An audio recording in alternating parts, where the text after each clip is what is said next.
I can tell you this, Pastor Rick. I have several testimonies of that personal as well as in with our fellowships. But maybe the most traumatic one is I was working in a commercial vehicle, and I'm driving along in this commercial vehicle, and I'm about to take a corner, not a blind corner, or just a regular road connections. You're taking a what we call a left. I'm about to take, and as I'm driving up to it, the Spirit of the Lord screams. No, I want to say this to people. Yes, I did not say whisper. I know He speaks in a still small voice. I know that He can, but there was a great shout from heaven, a great noise from heaven, great noise. And sometimes the Holy Spirit will alert you with a great noise. There was a great, in my spirit, there was this urgency that said, when you turn, slam on your brakes.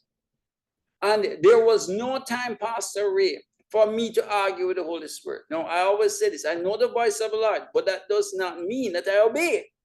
And sometimes you are going to argue, you're going to look, you're going to wonder, and you're going to debate.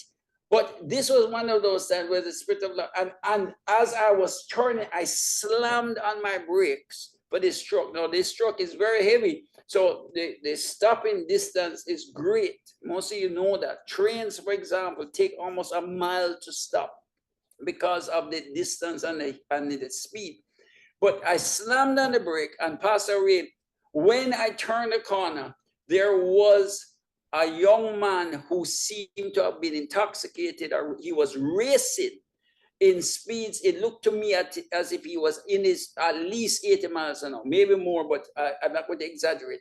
And he was on the wrong side of the road, because what he was doing was he was trying to overtake a car before the stop sign. So he was overtaken right before the stop sign at this great speed.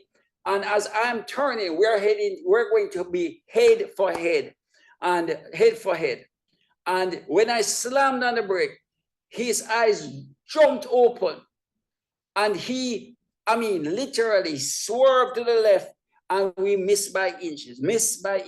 And, the tire was burned, my tire was burned. He kept on going. He was so but he was terrified. He kept on going.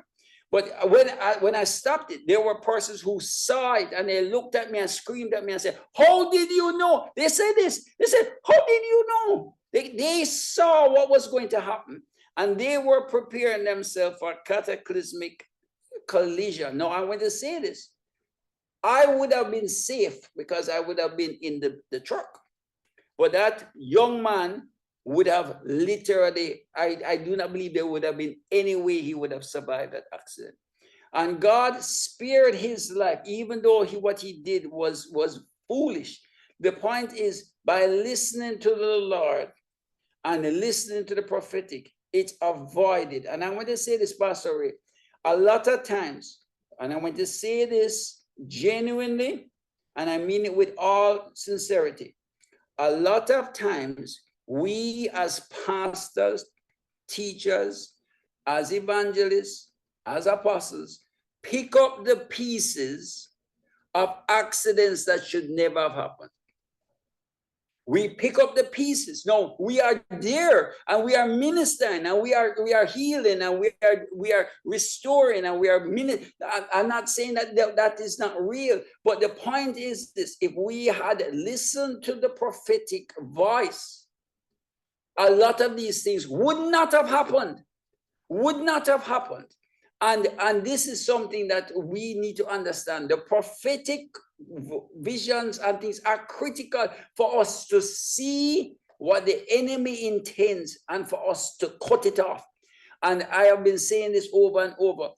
The true call of a prophet is not necessarily that he says, look, there will be an accident, and the accident happens. The true call of a prophet is, as Pastor Ray says, to warn you so it does not happen.